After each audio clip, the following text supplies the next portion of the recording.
Well, my name's Zeeshaan Shah. I'm 33 years old. I'm a serial entrepreneur. I currently run three businesses. I've sold one business.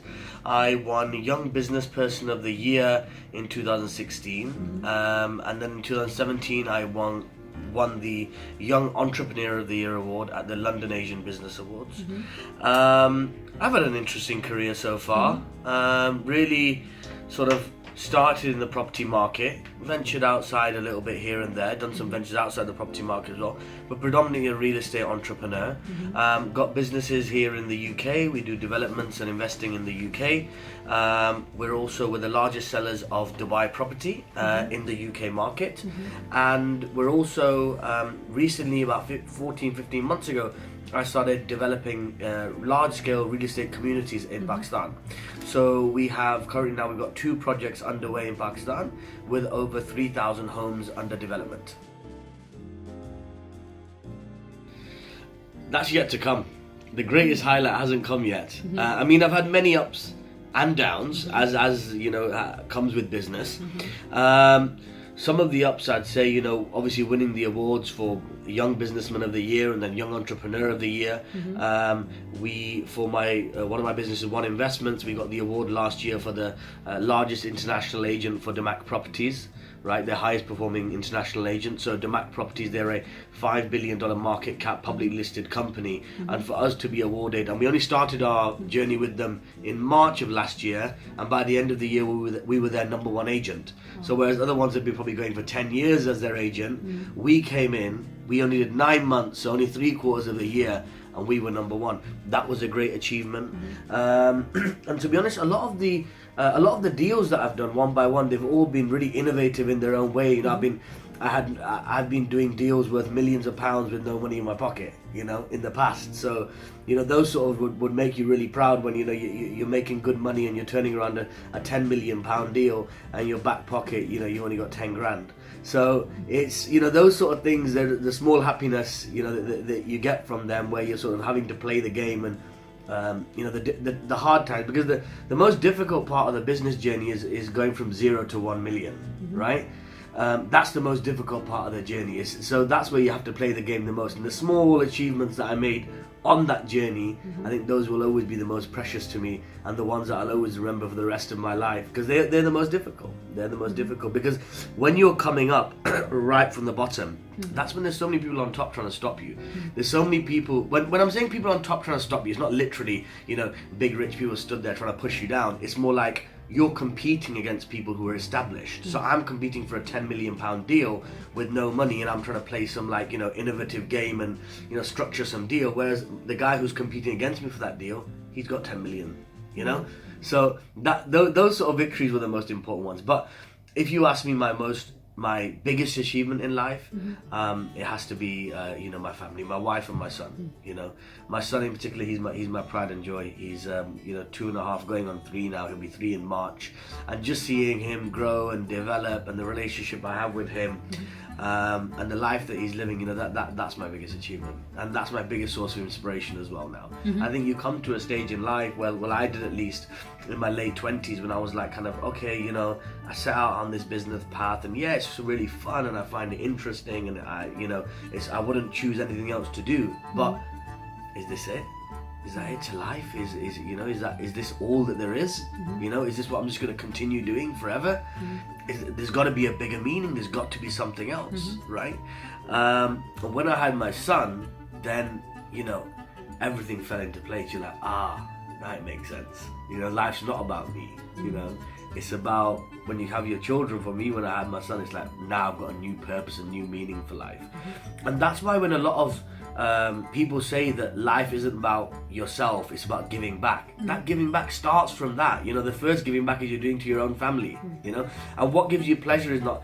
If I say, if you compare the pleasure of me, for example, buying my son having a fantastic holiday with my son and going away for a week and us having some quality time, versus me buying a brand new Lamborghini, it's incomparable. The Lamborghini means nothing. It is insignificant. That's what giving back's all about. It's about those feelings that you give back to somebody else and what you get out of that.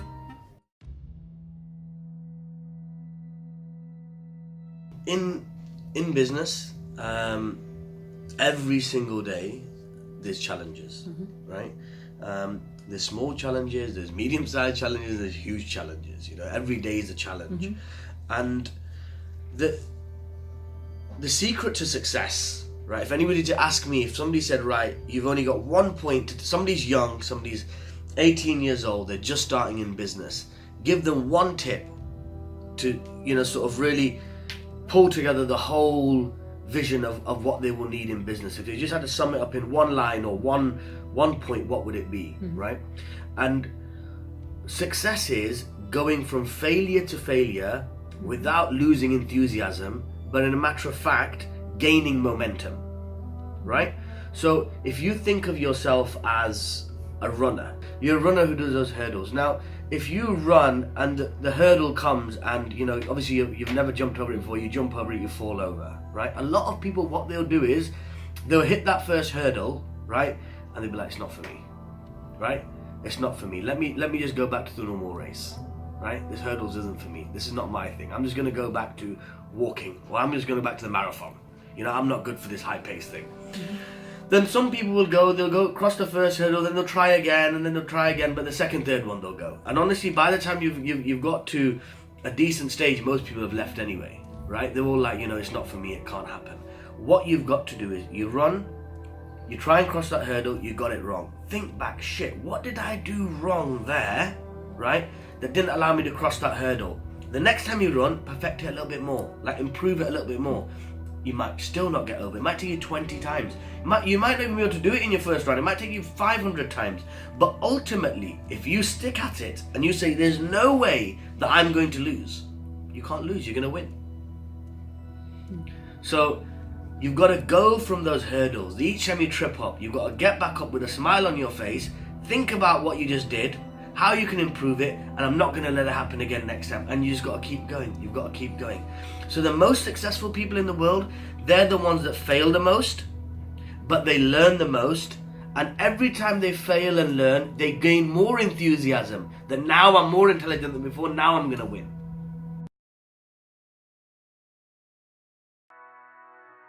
You know, I'm a big believer in fate. I'm obviously a believer in God, and that we all have a path in life, right? And that path is what makes you who you are, right? I could sit here and say, I dropped out of university, maybe I shouldn't have, right? Or track back a bit further than that, I wish I'd studied more at school, and instead of being a rebel, maybe I should have been an academic, right? Probably maybe I should have worked harder on my GCSEs and my A-levels. Okay, I've been a rebel, but I could have just studied for those exams more.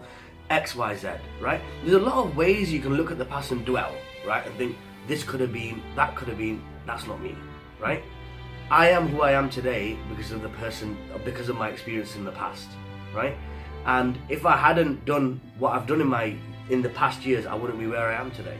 I'm very thankful for my life. I'm very grateful, right? It's been a struggle. I remember because I was always like a really rebellious child, right? And my father used to tell me one thing. He said that what you're going to do is, because you're not focusing on education, the start of your career is going to be very difficult. He never said to me that later on you're not going to be successful or whatever. He said the start of your career is going to be very difficult for you. Because I think, especially in my parents' generation, what education did was it bridged that gap where basically you could come straight out of university and go into a management role, right? But for me, yes, I did have to struggle. I had to go through really, really hard times, right? I had days when I only had like £5 left, and I've got like a week until I can see any further income coming. So I've got £5 left with a week. What did I do? I went and bought 3 potatoes, right? 40 pence each. I went and bought 4 potatoes, whatever price they were, and I went and bought tins of tuna. I thought, perfect, so that's it, 5 days covered now, got a week covered, got enough food. So it's interesting when you go to that extreme of life as well. Those were my university days when I went to university for a while. It also makes you realise that, what you really need in life. It's not much to get by. So I did see that struggle, but that all has contributed to the journey and made me a lot more grateful for where I am today. And nothing scares me.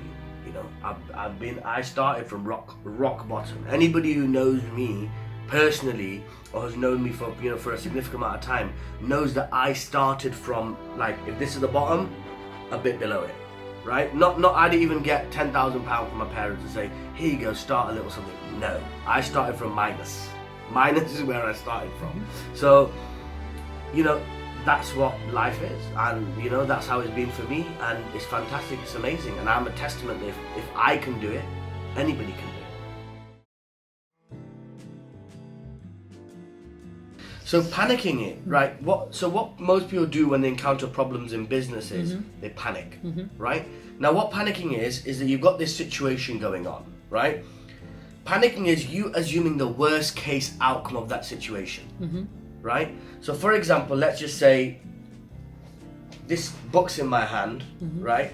I'm about to drop this book. This book's got hugely important information in it, and I'm assuming this book's gonna drop and shatter into pieces, right? And everything's gonna be over. This has got the most important information in the world in it, right? But hold up a minute, before you start assuming that it's about to shatter into pieces and how you're gonna start picking it up and life's over, just think about how you can solve that issue. Think about what you could do instead. Think about what's going to happen. That's fallen. It's going to fall. If it's going to shatter, it's going to shatter, but it may not shatter. It may just fall on the floor and chip. Nothing might happen to it. So don't assume the worst case scenario. When you have a problem, don't think 3 months forward, 1 month forward, 1 week forward, 1 year forward of shit, this might happen out of this, it will be a calamity, oh my god, this could happen, then that could trigger this and this and this, and life's over, oh my god, we're bankrupt, let's just seal the office and go home. No. Just look at the problem, think about how to solve it, and keep on a positive path. Think positive, do positive, and stay on that path.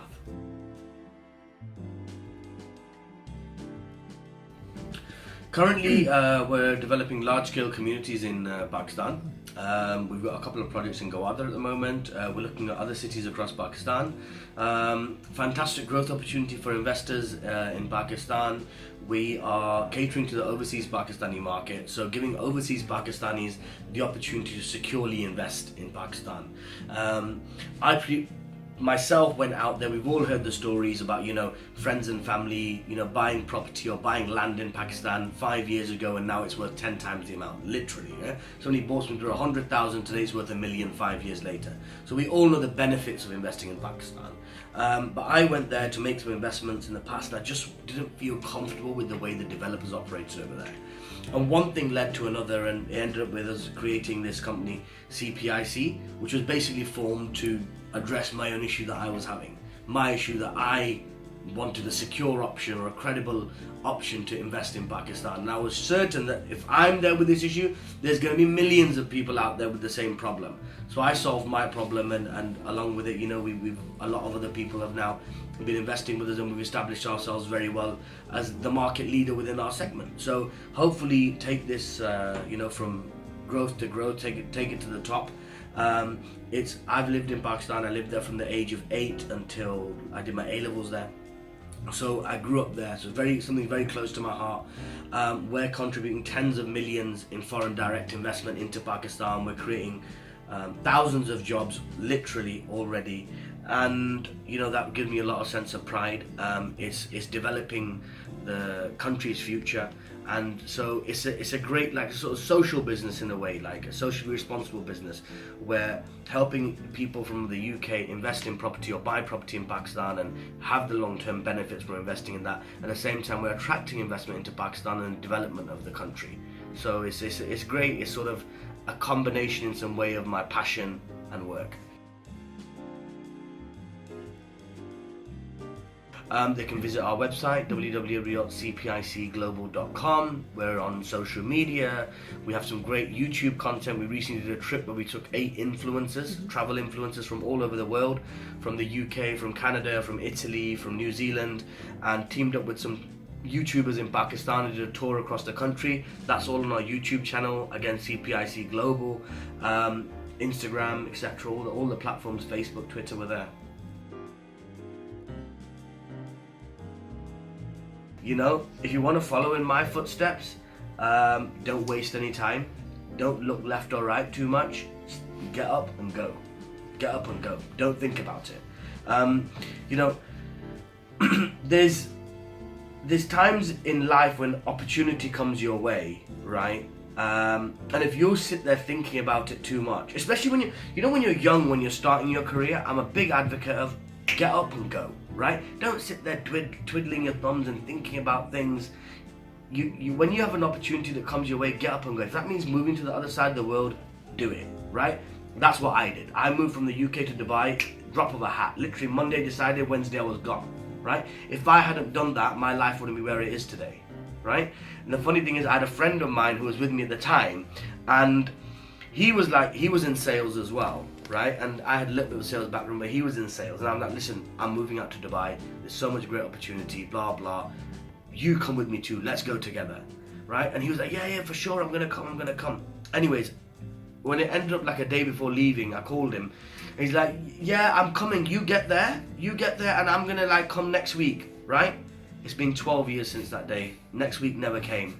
My life went from Dubai to all over the world to where I am today, and he's still in that small town where I left.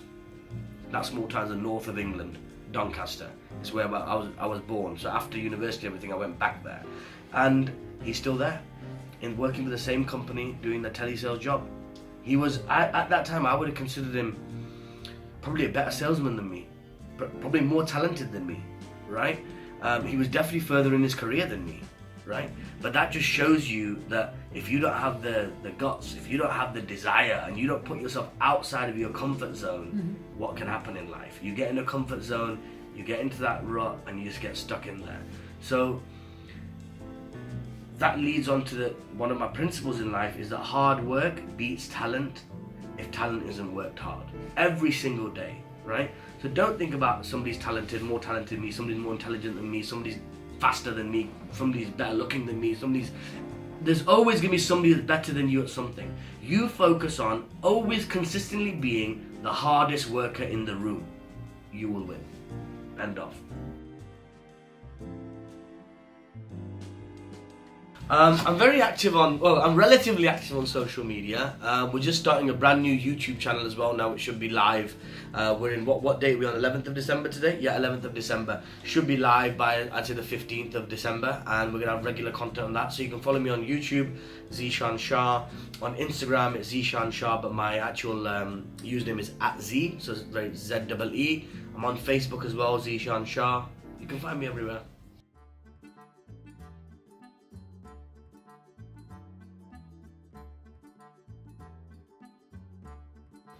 Thank you for watching, and please do follow the British Pakistan Foundation on our Instagram, LinkedIn, Facebook and Twitter accounts.